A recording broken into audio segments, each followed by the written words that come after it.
Your style and your flavor make the city rock. They must say the season come out with a bang. Coach Minzy, best round here. Remember that.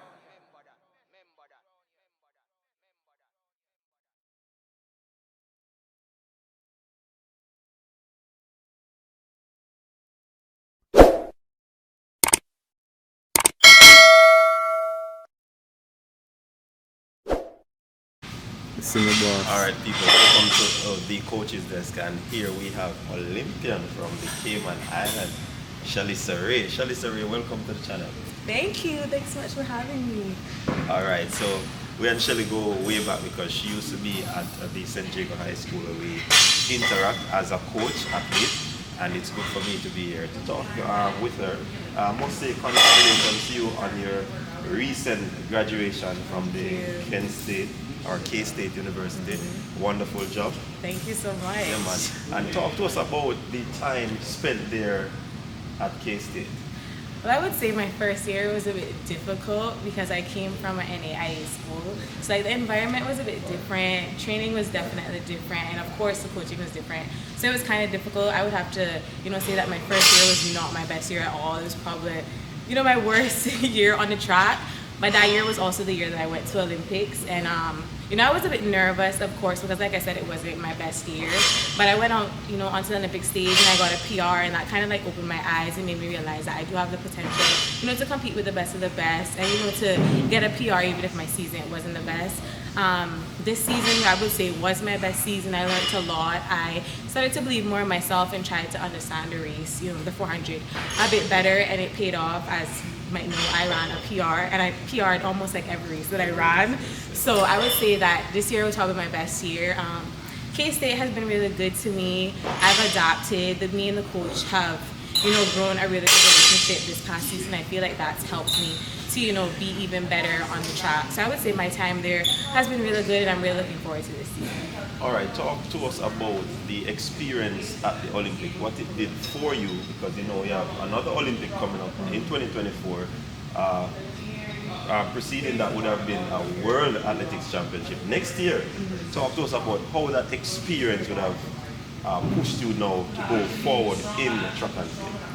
I would have to say, like I said before, it did open my eyes. I would have to admit to you guys, I didn't at first think that I deserved to be there because, like I said, I didn't have the best season. So I was a bit nervous. I was, doubting myself a bit because I was just like, should I be here? Like, am I gonna run as fast as I want to? Like, I didn't know what to expect of myself going there. But, I went into the race with an open mind because at the end of the day, I didn't really have anything to lose. It was my very first Olympics, and I was just grateful, to be there at the Olympic Games, the first 400-meter runner for my country. After the race, I was so surprised with myself. I was happy that I ran a PR, and I feel like it just made me realize that no matter what happened, at the start of the season or at the middle of the season, I can still, produce really good results. At the end of the race, I would have to say that it opened my eyes, and it made me realize that I need to put in the work, and I need to train hard because I can reach to these big stages. And I would just say that it made me go back into training. That summer when I started back training in August, I went into training with like a motivated spirit. I was just like, I need to be back on that stage. So I just came into training with a different mindset, and I feel like my coach realized that, and my training partners as well. They realized that I came with a different attitude, and it showed, this season that I changed everything, and I'm trying to get back to that stage. I didn't go to the World Championships this year. I was a bit sad about it, but everything happens for a reason. I'm still, training, and I'm still trying to, lower my time, and I feel as though, this upcoming season and also the Olympic season, I will be up there with the rest of the girls. All right, so we're expecting great things from you for next season. That's what you're saying? Yes, of course. I've been training extremely hard, and I have my goals set out. I know what I want to do. I know what I want to achieve, and I've been working extremely hard in the gym, on the track. Everything I've been doing, programs that I haven't done before, running trails. I've never ran 1,000s in my life, but I've been doing 1,000s. I've been running extremely good times in those, so that kind of, pays off. And I'll also be focusing on the 200 because it hasn't really been broadcasted, but I did run a PR at our nationals. This year I ran a 23.5, which was very eye-opening to me. I didn't even know that I could run 23, so I'll also be focusing on the 200 as well.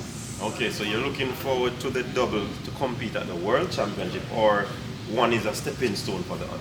I feel as though one is a stepping stone for the other. I feel as I will continue to focus more on the 400, and I feel as though later on in my career, I'll be able to like switch to a 2. I'm trying to pull like a little Shalysa Jackson because I feel as though if I continue to work on the 4, it will give me the strength for the 2, because like everyone keeps telling me, I do have the speed. So I feel like I just need to work more on the endurance. So, you know, maybe later down in my career, I'll probably switch to the 2, maybe the 1, who knows?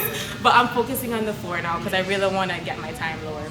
For incidents at the Shelly, I remember, I remember you came to San Diego doing the 1 and the 200 meters. What? Tell the audience what happened. You switched to the 400 and you're so much about the 400 right now. I would have to say when I first switched, I was a bit upset. I didn't want to do the 4. I distinctly remember I ran at a meet in country. I don't really remember the exact meet. I think it was on, yes, I ran a 400 there and I did a really good job, I guess. And my coach was just like, you know what, you're gonna run the 400. And then I ran a 400 at the track, the stadium, and I ran even better. And he was just like, you know what, we're gonna keep you at the 400. Like I said before, I was not happy because I loved the 1 and the 2. But I mean, it did pay off in the end because I'm doing amazing in the 400 and I've grown to actually love that event now. So, you know, it works out. All right, so what can we expect from Shalysa Wray 2023? I feel as though you guys can expect, you know, big things from me. I do plan on lowering my time, even if it's just by 1 second. I'm more aiming for a 50.9, and I have been training hard and praying for it, so I'm hoping that I do get it. For indoors, I've been trying and working hard, you know, aiming to lower my time there because I'm not really too fond of the indoor track. But I'm trying to lower that. But you guys can see like some really fast times in the 4, like I said before, in the 2 as well. And I will be at the World Championships, so expect to see me there, and I will be advancing to the next level, so you will see me in the semifinals as well. All right, that's Shalysa Wray. But before you go, Shalysa, is there anyone in Jamaica that you want to give a shout out to? Of course, I would like to give a shout out to my whole St. Diego family, Mr. Gober, Mr. Gordon. I mean, I can't shout you up because you're here, but you know, the whole family. I just want to shout you guys out, and I also want to, you know, tell the girls there, you know, just to keep training hard. You know, one bad day doesn't define your whole season. It doesn't define you as an athlete or a person. You know, just keep training hard. Things will work out in the end. You know, I didn't have it easy in Jamaica. I had to work for what I wanted because, you know, Jamaica is a powerhouse for track, and I was coming from a very small island where it's not that popular. So I'd have to say just keep training hard, you know, dream big. Nothing is too, you know, big to achieve. So I just want to leave that message for the girls over there. Very timely and wonderful message there from Shelly. I wish you all the best, Shelly. Thank you. And we continue to track your progress, and Please we do. definitely hope that you'll continue to do well. All the Thank best you for the so new much. season. Thank you. Thank you. That was fun.